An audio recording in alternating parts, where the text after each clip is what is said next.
अगर आपने इस वीडियो का पार्ट 1 और 2 नहीं देखा है तो पहले उसे देख ले, वरना ये स्टोरी आप पूरी तरह नहीं समझ पाओगे। पिछले वीडियो में हमने देखा था पड्डी चड्डी को उस चुड़ैल से बचाकर घर लेकर आता है और आते ही दिखता है कि उसे कोई घूर रहा होता है। तब दोनों वहीं पे बैठ जाता है और कुछ देर बाद वो चुड़ैल घर से बाहर निकलती है। ये देखकर दोनों की सांसें अटक जाती है। अब देखते हैं आगे की स्टोरी। वो चुड़ैल चड्डी और पड्डी के पास आने लगती है।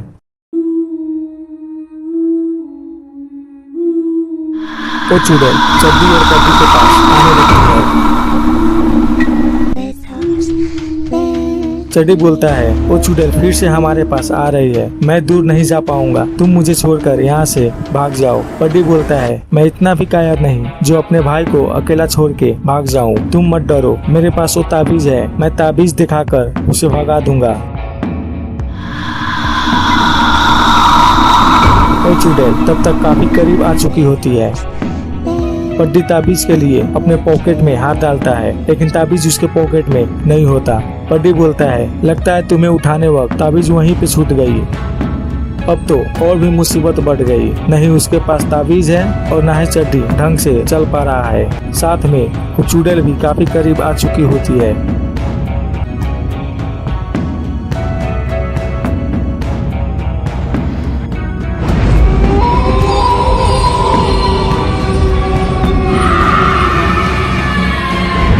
पड्डी के सामने से चड्डी को खींचते हुए वो चुड़ैल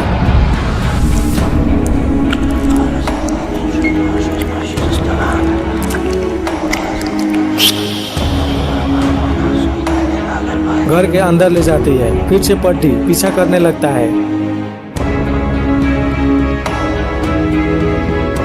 लेकिन पड्डी घर के अंदर जाने से पहले ही दरवाजा बंद हो जाता है। पड्डी दरवाजा खोलने की पूरी कोशिश करता है, लेकिन दरवाजा नहीं खुलता।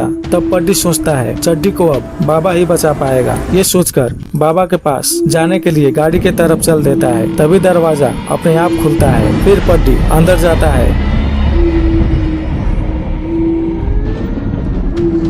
और देखता है कि चड्डी दीवार पे चढ़ रहा होता है। ये देखकर चड्डी से पूछता है, ये तुमने दीवार पे चढ़ना कब सीख लिया? कहीं फिर से वो चुड़ैल तुम्हारे अंदर तो नहीं समा गई? चड्डी पलट कर देखता है। ये देखकर पड्डी की हवा टाइट हो जाता है। चड्डी पूरी तरीके से बदल चुका होता है, उसका आंखें पूरी तरह से लाल हो चुका होता है। फिर पड्डी बोलता है, तुम बार बार चड्डी के पीछे ही क्यों पड़ी हो? तुम उसे छोड़ दो, वरना मैं तुम्हारा बहुत बुरा हाल करूँगा। पड्डी के बात सुनकर चड्डी के अंदर से चुड़ैल हंसने लगती है। फिर पड्डी के ऊपर छलांग लगा देती है और उसका गला दबाकर उसे जान से मारने की कोशिश करती है। फिर पड्डी को अपना जान बचाने के लिए कुछ भी नहीं सोचता और बगल में रखे डस्टबिन चला के मारता है। पड्डी का एक ही पिटाई में चड्डी के होश आ जाता है और पड्डी को छोड़ देता है। पड्डी उठ के खड़ा हो जाता है और चड्डी से बोलता है, चलो मैं तुम्हें बाबा के पास ले चलता हूँ, तुम्हें बाबा ठीक कर देंगे। बोलकर चड्डी को साथ में लेकर जैसे ही घर से बाहर निकलता है, चड्डी पड्डी का हाथ पकड़ के घर के अंदर खींचने लगता है। लगता है वो चुड़ैल फिर से चड्डी के अंदर जाग उठी है। पड्डी जैसे तैसे करके अपना हाथ छुड़ाकर गाड़ी के पास जाता है।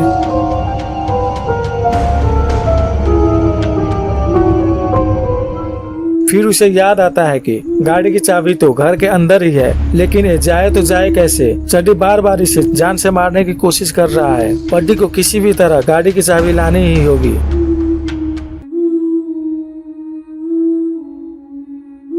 फिर पड्डी अपने ही घर में चोरों की तरह घुसने लगता है और चुपचाप देखता है कि कहीं चड्डी फिर से हमला न कर दे। पर चड्डी वहाँ पर नहीं होता तो जल्दी से गाड़ी की चाबी लेकर आता है।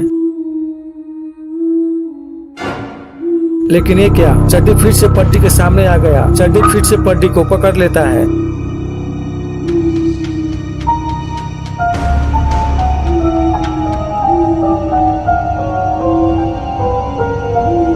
और उसे किचन के अंदर ले जाता है। और चड्डी जानता है कि पड्डी को मारना इतना आसान नहीं है, इसलिए वो छुरी लाने जाता है ताकि छुरी से पड्डी को आसानी से जान से मार दे। तभी पड्डी का नजर दरवाजा पे पड़ता है और देखता है कि चड्डी तो दरवाजा बंद करना ही भूल गया। फिर मौका पे चौका लगाते हुए पड्डी धूम दबाकर भागने लगता है। तब तक चड्डी भी छुरी ले आता है, लेकिन वो देखता है कि पड्डी तो फिर से भाग गया।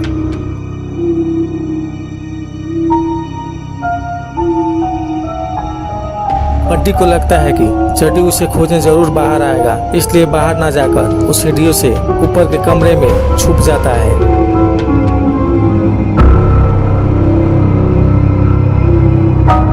फिर चड्डी पड्डी को खोजते हुए बाहर आता है।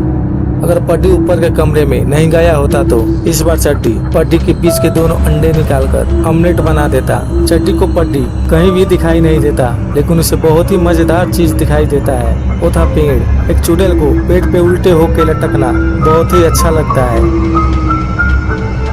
चड्डी भी उस पेड़ पे चढ़ के उल्टे लटकते हुए झूला झूलने लगता है। पड्डी ऊपर के रूम से चड्डी की सारी हरकत देख रहा होता है। फिर चड्डी खूब मजे करने के बाद वो पेड़ से नीचे उतरता है और वो सोचता है कि मेरा हाइट छोटा है, इस पेड़ पर चढ़ने में दिक्कत हो रहा है, क्यों न इस पेड़ को नीचे गिरा दिया जाए। ये सोचकर चड्डी उस पेड़ को गिराने लगता है।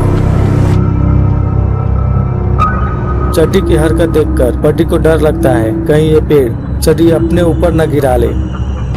फिर पड्डी ऊपर से आवाज देता है। पड्डी का आवाज सुनकर वो पेड़ छोड़कर फिर से पड्डी के पास उसे जान से मारने जाने लगता है। पड्डी चड्डी का जान बचाने के चक्कर में वो खुद ही मुसीबत में आ जाता है। पड्डी भी चड्डी से पीछा छुड़ाने के लिए खिड़की से बाहर निकलकर छुप जाता है।